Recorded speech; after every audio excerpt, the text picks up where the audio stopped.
JP sir, आपसे मेरा एक क्वेश्चन है जी बताया। कि बीटीएससी पे आपका व्यक्तिगत क्या विचार है? बीटीएससी को लेकर के मेरा व्यक्तिगत मानना है कि जिस तरह से लोगों को गुमराह किया गया, लोगों को बताया गया कि भैया हम आपके साथ इस तरह का आपका लड़ाई लड़ रहे हैं जिससे जो लोग बेरोजगार हैं उन लोगों का भी कल्याण हो जाएगा, उन लोगों का भी नौकरी हो जाएगा, हम मूल विज्ञापन पे बहाली को ले आएंगे। ये बात कहकर खूब प्रचारित किया गया और मोटा पैसा का कलेक्शन, पर हेयरिंग 5,000, 10,000, 20,000, करोड़ों का खेल खेला गया। लेकिन जब जजमेंट को आप देखिएगा, जजमेंट जो आया वो निकला ढाक के 3 पात। सब के सब ठगे गए, जितने बेरोजगार थे वो मारे गए। और वो तो छोड़िए, जो लोग चयनित थे, रिजल्ट में थे, वो लोग भी मारे गए, बर्बाद हो गए। अब बताइए, पटना हाई कोर्ट में यूजीसी के अभ्यर्थियों द्वारा केस फाइल किया गया कि हमें भी एप्लीकेबल बनाया जाए। तो उस केस में इंटरवेन करने गए थे शशि रंजन बाबू कि नहीं, यूजीसी नहीं होना चाहिए। मिस्टर अनुभव राज भी उसमें इंटरवेन किए बिहार पॉलिटेक्निक स्टूडेंट एसोसिएशन की तरफ से कि यूजीसी नहीं होना चाहिए। लेकिन जब उसी केस को रद्द कर दिया गया इस आलोक में कि जब बिहार सरकार रिक्विजिशन को वापस ले लिया तो ये लोग सुप्रीम कोर्ट में चले गए। जो यूजीसी का केस किया था वो नहीं गया सुप्रीम कोर्ट। जो कह रहे थे कि यूजीसी को हटाओ, वो लोग सुप्रीम कोर्ट चले गए कि नहीं, बहाली को जो आपने रद्द किया है वो गलत है, इसी बहाली को कंटिन्यू करो। चलिए, बहुत अच्छी बात है, ये कोशिश होनी चाहिए। आप रिजल्ट में थे, अपने हक की लड़ाई हर कोई लड़ता है, लेकिन आप वहां से लेकर क्या आए? क्या आपने वहां पर यूजीसी को अपोज किया? असल एक बात है जेपी सर। नहीं, एक मिनट रुक जाइए। क्या आपने यूजीसी को वहां से बाहर किया? रिजल्ट में आप हैं, बहुत अच्छी बात है, जो भी साथी है अच्छी बात है, केस जीते अच्छी बात है, लेकिन यूजीसी को आप शामिल क्यों करवा लिए उसमें? आप उस केस को जीते कहाँ? अभी दर्शक को यही नहीं पता चल रहा है कि यूजीसी अलाउ सिर्फ जो प्रैक्टिशनर क्या बोलते हैं, पिटिशनर सिर्फ हुआ है कि सब हुआ है? ये भी बताइए। नहीं, इसको मतलब धूर्तता का एकदम चरम सीमा बोलते हैं, एकदम मतलब बेहूदगी का। नहीं, बेहूदगी इसको नहीं कहिए, तो मतलब गलत चीज हो जाएगा। बेहूदगी और धूर्तता एक साथ नहीं हो सकता है। इसको धूर्तता और बेहयाई का जो है पराकाष्ठा हो गया ये, कि अभी भी मतलब ये कहने में लगे हुए हैं कि ओनली पिटिशनर वाला हुआ है। कहाँ लिखा हुआ है ओनली पिटिशनर्स? जजमेंट में जो शब्द है आप उसको खोजिए। उस जजमेंट में ये शब्द है कि वैसे अभ्यर्थी जो क्वालिफाई होते लेकिन डिसक्वालीफाई हो गए, किस वजह से? अमेंडमेंट रूल 2017 के वजह से। क्योंकि अमेंडमेंट रूल 2017 में ये चीज आया कि AICTE से अप्रूव्ड कॉलेज या यूनिवर्सिटी ही मान्य होंगे। तो बोला कि जो उस वजह से डिसक्वालीफाई हो गए, आप वैसे सभी अभ्यर्थी को खोजिए, माइक्रोस्कोप से खोजिए, और उनको जो है अगर वो मेरिट में आएंगे तो उनको रिजल्ट में शामिल कीजिए। अब इस शब्द के बाद भी कोई ये कहे कि ओनली पिटिशनर्स को अलाउ किया है, इससे बड़ा मतलब वहसीपन क्या ही हो सकता है? मैं क्या ही बोलूं? अरे कम से कम सच तो बोलिए। अब आप जीत गए हैं, आपकी जीत हुई है, आप बधाई के पात्र हैं। हम तो पहला दिन जब जजमेंट आया तो खुले दिल से, खुले मन से, जो एक मतलब सार्थक विचार होता है, एक जो पॉजिटिव गेस्चर होता है, उसके अनुसार हमने तो कहा कि सुप्रीम कोर्ट के निर्णय को सम्मान, और जो संघर्षशील साथी इस लड़ाई को लड़े हैं उनके संघर्ष को भी मैंने सलाम ठोका कि भाई कोई लड़ा, हम लड़े, आप लड़े, एक विद्यार्थी लड़ा ना, एक सरकार से लड़ा। सरकार से लड़ने वाला कोई भी आदमी हो, चाहे मेरा पक्ष हो विपक्ष हो, मैं तो हर किसी का सम्मान करता हूँ। लेकिन इस तरह का झूठ फरेब, अपने ही लोगों को गुमराह करना।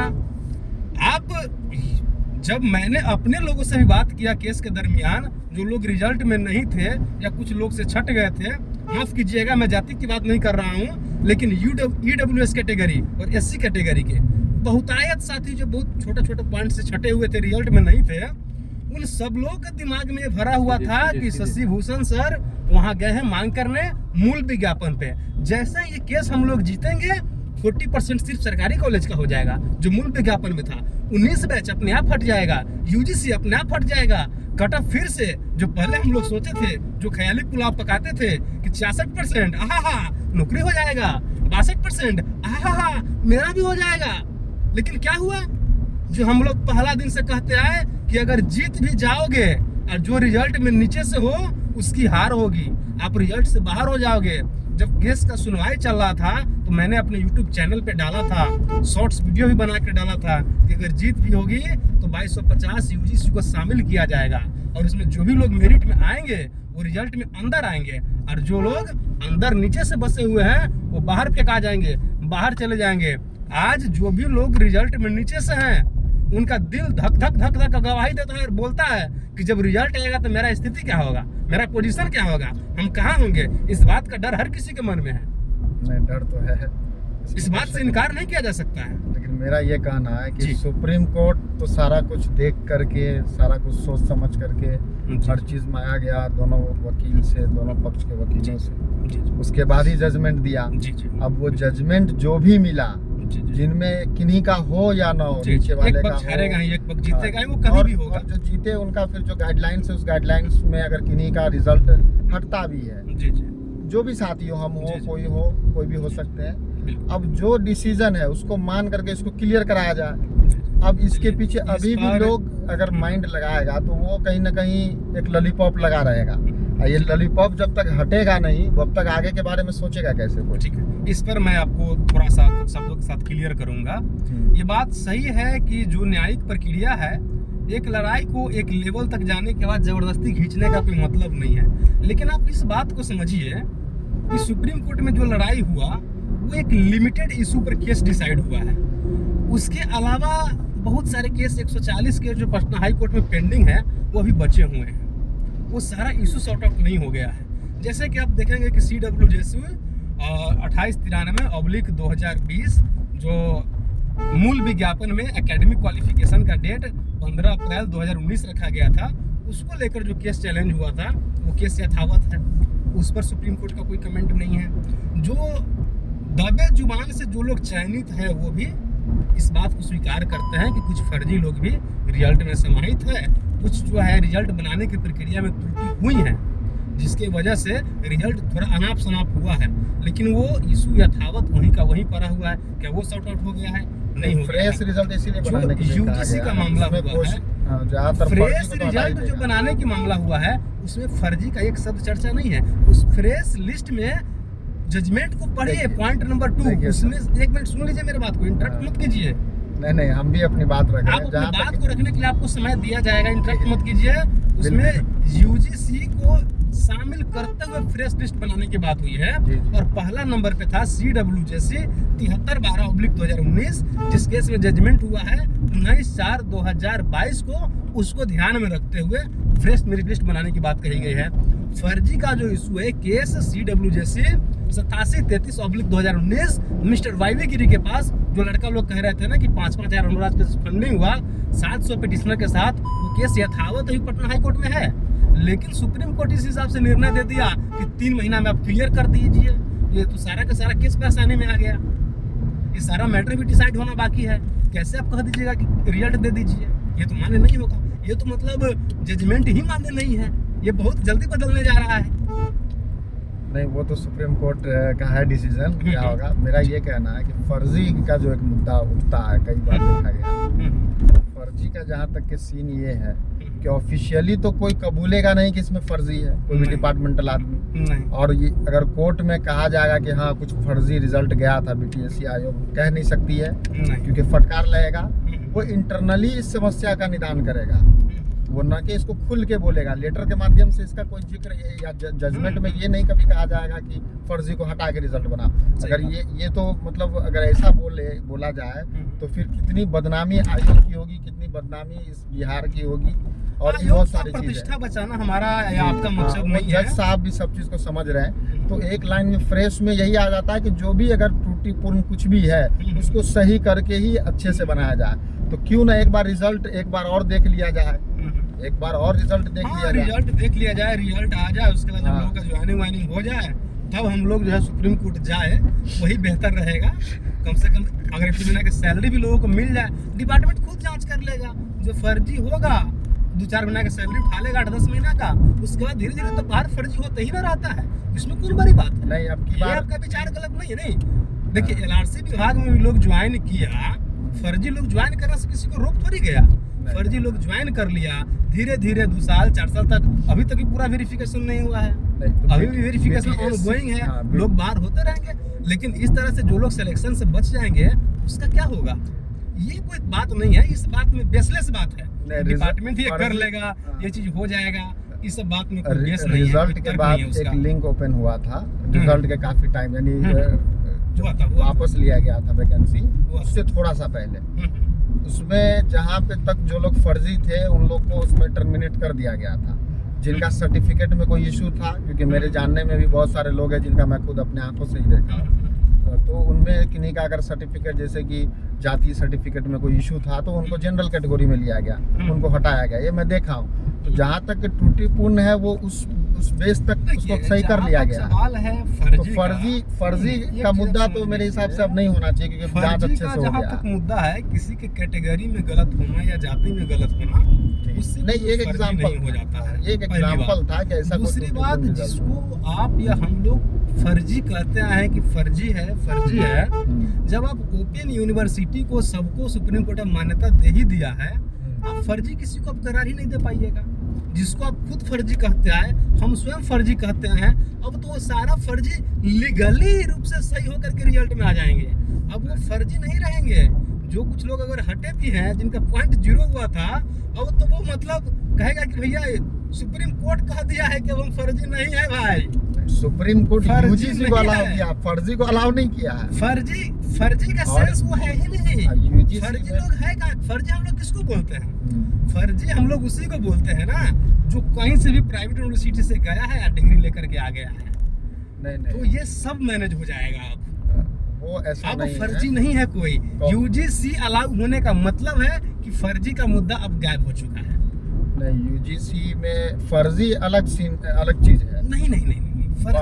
फर्जी सर्टिफिकेट का सत्यापन विभाग के बहुत सारे पदाधिकारी के द्वारा किया गया, बोर्ड के माध्यम से किया गया। आप इस बात को समझिए। और जो रिजल्ट बना था ना, जो रिजल्ट बना और जो रिजल्ट दिया, ठीक है, उसमें माफ कीजिएगा, फर्जी सर्टिफिकेट को लेकर के जो बात हुई, तो काउंसलिंग के बाद जो है भेजा गया, टीम गठित किया गया और उसका सबका मोबाइल नंबर, नाम सब गठित करके भेजा गया। लोग गए, सुनने में तो आता है लोग गोवा गए, कहाँ गए, मौज मनाए और आ गए, और उनके जांच में कोई फर्जी उर्जी पाया ही नहीं गया। इस बात को समझिए। तो जांच हो चुका है।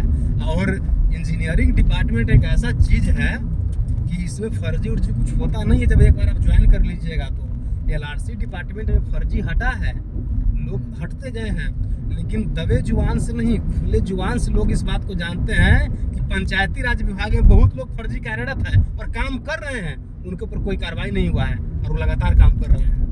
इंजीनियरिंग डिपार्टमेंट ऐसा डिपार्टमेंट है ना, माल वाला डिपार्टमेंट, कि वहाँ अर्जी फर्जी एक बार चलेगा ना, जय राम जी की हो जाता है महाराज। तो है, लेकिन एक व्यक्तिगत बात ये है सर कि जितना आप क्लियरेंस के साथ चाहिएगा कि पूरी वैकेंसी क्लियर हो, तो वो कहीं ना कहीं अगर एग्जाम बेसिस पे भी कर लिया जाए तो इतना परिपक्व रिजल्ट तो नहीं है बनता है। बिहार की स्थिति हर कोई अवगत है, ठीक है। कुछ अगर एक BPSC को छोड़ दिया जाए तो लगभग तो हम लोग देख ही रहे हैं। ऐसा नहीं है कि LRC में एग्जाम हुआ है तो उसमें फर्जी लोग नहीं आए, फर्जी सर्टिफिकेट से तो नहीं आए, लेकिन फर्जी तरीके से जरूर इंटर किए हैं, क्योंकि मैं कितने को जानता हूँ, नहीं किया जा सकता, ठीक है। ये है तो उसमें ये नहीं कर सकते, लेकिन इसमें एक यही सवाल है कि जिनको जैसे आना होगा वो तो पहुंच ही जाते हैं, इसमें बच जाते हैं जो हमारे जैसे लोग हैं जो उस लायक नहीं है, वहाँ तक पहुँच नहीं पाते हैं, ठीक है। पहुँचने वाले लोग तो वो अपना सही जगह पहुँच के रिजल्ट करा ही लेते हैं।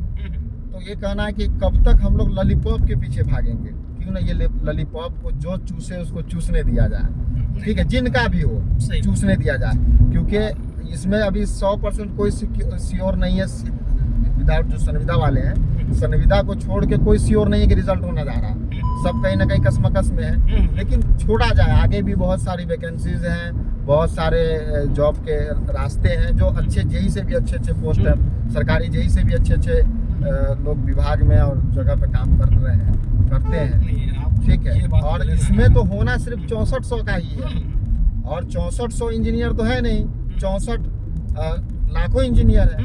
हर साल लाखों इंजीनियर आज तक निकल रहे हैं, तो 6400 का होना है तो बाकी लोग तो कुछ करेंगे ही ना, ये तो इन्हीं के भरोसे नहीं रहेंगे। ये बात आप बहुत बढ़िया बात बोले, इस बात के लिए मैं आपका मतलब बहुत तारीफ करता हूँ, दिल से तारीफ करता हूँ। ये बात इतनी तर्क संगत है कि इसका काउंटर कुछ हो ही नहीं सकता है।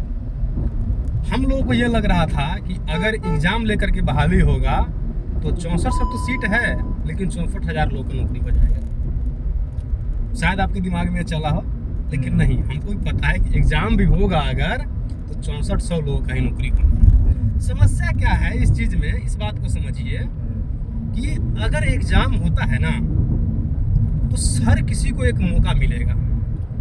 जो कहते हैं ना कि एक सिमिलर चांस, सिमिलर मौका, एक सिमिलर स्टैंडर्ड हर किसी के लिए मिलेगा, जो हर किसी का अधिकार है और उसका हक है कि उसको मिले। एग्जाम बहुत सारे होते हैं, लोग एसएससी भी जेईई में फॉर्म भरते हैं, रेलवे जेईई में फॉर्म भरते हैं, सारा जगह फॉर्म भरते हैं। बहुत जगह लोग चयनित होते हैं, चयनित नहीं होते हैं, रिजल्ट बनता है, रिजल्ट नहीं बनता है। कोई किसी चीज़ के पीछे लेकर के नहीं जाता, नहीं पढ़ने जाता है। लेकिन यह एक ऐसा चयन प्रक्रिया बना, और अब कहिएगा कि पहले तो नंबर बेसिस ही था, फॉर्म तो लोग इसी से भरे, बाद में अचानक से इस बात से पलटना क्यों जरूरी है। तो इस बात को आप इस रूप में समझिए कि नियमावली इतना भेग था उसमें, इतना भेग था, और जैसे जैसे बहाली प्रक्रिया आगे बढ़ा चीजें इतना बदल गया कि मूल विज्ञापन नाम का कोई चीज रहा ही नहीं। मूल तो जो है मूली गाजर की तरह फेंका गया और विज्ञापन में पूरा छेड़छाड़ हो गया एकदम से। तो इसलिए जो लोगों का एक्सपेक्टेशंस था, बहुत लोगों ने इस माध्यम से सपोर्ट किया कि चलो एलआरसी का लोग रिजल्ट देखा कि क्या कट ऑफ गया, पीआरडी का लोग देखा चूंकि वो जिला वाइज अलग अलग था तो उसमें क्या कट ऑफ गया। लेकिन जब बीटीएससी का जब रिजल्ट आया तो इसका कहानी बहुत बदला हुआ था, एकदम से अलग हुआ। तो इसलिए एक असंतोष का भाव, असंतोष का भावना लोगों के मन में रहा ही है। एग्जाम लेने से एक नेचुरल जस्टिस और हर किसी को एक मौका, एक इस रिजल्ट में एक विशेष क्लास दिख रहा है। वहां आपको एक विशेष क्लास नहीं दिखेगा, वहां एक होमोजीनियस क्लास दिखेगा, जो कि होमोजीनियसली चीजें होना बहुत जरूरी है। हर तरह के लोगों का मिश्रण होगा। तर्क से हम बिल्कुल सहमत हैं। मेरे तर्क से और हर कोई सहमत होगा क्यों नहीं होगा। ये गलती तो उस समय के नियमावली पे ही थी कि वो एग्जाम बेसिस को छोड़ के मेरिट बेसिस पे हम आपको शुक्रगुजार हैं कि आप इस बात को खुले दिल से वो उस समय से ये गलती है क्योंकि मैं खुद एक मैं आपको एक चीज करेक्ट करना चाहता हूँ। आप इंजीनियर है, आपको एक बात करेक्ट कर दूं कि ये विज्ञापन आई है 2019 में। शायद आप जैसा कि बता रहे थे कि बेंगलोर से आपने पढ़ाई किया है, बिहार के बारे में आपको बहुत ज्यादा आइडिया जानकारी नहीं है। नहीं बहुत है नहीं, बहुत ज्यादा नहीं, मतलब मुझसे कम होगा। इस बात को आप मानिए, कह सकते हैं, हर चीज में आपसे कम है, कह सकते हैं। तो बिहार के जो सिनेरियो रहा है 2017 में ना 4 दिसंबर से प्रोटेस्ट स्टार्ट हुआ था नंबर बेसिस बहाली के खिलाफ, नियमावली के खिलाफ ही। 5 महीना चला, मंत्री जी आए, वादा किए, प्रॉमिस किए बदलाव होगा, चीजें होगा, नहीं हुआ। बीच में एलआरसी का बहाली आया, लोग कट ऑफ का हिसाब किताब देखा, पीआरडी देखा, लोग गुमराह हो गए, होते गए। लेकिन ऐसा नहीं है कि उसका विरोध नहीं हुआ है, विरोध उसका बहुत शुरू से था। एक थक करके, हार करके, नियति मान करके लोग एक समय पर हार गया, बोला कि चलो यार अभी एलआरसी पीआरडी देखते हैं, लेकिन बीटीएससी को तो छोड़ेंगे नहीं, मन में सबको था। और आपको जानकारी के लिए हम बता दें कि सन 2018 ईस्वी में ही एग्जाम को लेकर के माननीय उच्च न्यायालय पटना में परिवारवाद दायर है। नहीं, वीडियो तो काफी लंबी हो जाएगी जी। सब बात समझ में आ गया। बस लास्ट में मेरा ये कहना है कि इसमें ये 6400 जो सिलेक्ट होंगे उसका इसमें क्या कसूर है? उसका कोई कसूर है इसमें? उसको तो बिहार सरकार के द्वारा ही चयन किया गया है। ये बात आप बहुत सही बोले हैं कि जो 6400 लोग सिलेक्ट हुए हैं उनका कोई कसूर नहीं है, ये बात बिल्कुल सही है। लेकिन जो लोग 6400 को मौका नहीं मिला, पढ़ते रह गए, मतलब एक अपना राज्य में 6400 बहाली आना और उसमें आपका हाथ पांव एकदम बांध दिया जाना, उसका क्या कसूर? उसको तो एक मौका तक नहीं मिला, उसको तो मतलब एक लेवल प्लेइंग फील्ड ही नहीं मिला ना। आप ये सोचिए कि क्या एक ही यूनिवर्सिटी का लड़का पढ़ता है? बिहार के कॉलेज में जो लड़के इतना दिन तक ले अपने राज्य में, अपने स्टेट गवर्नमेंट के राज्य में पढ़े, बीसीसी क्वालिफाई किए, आपको शायद अंदाजा नहीं है कि बिहार में लोग किस दुख दर्द और तकलीफ के साथ डिप्लोमा करते हैं और डिप्लोमा पास होते हैं।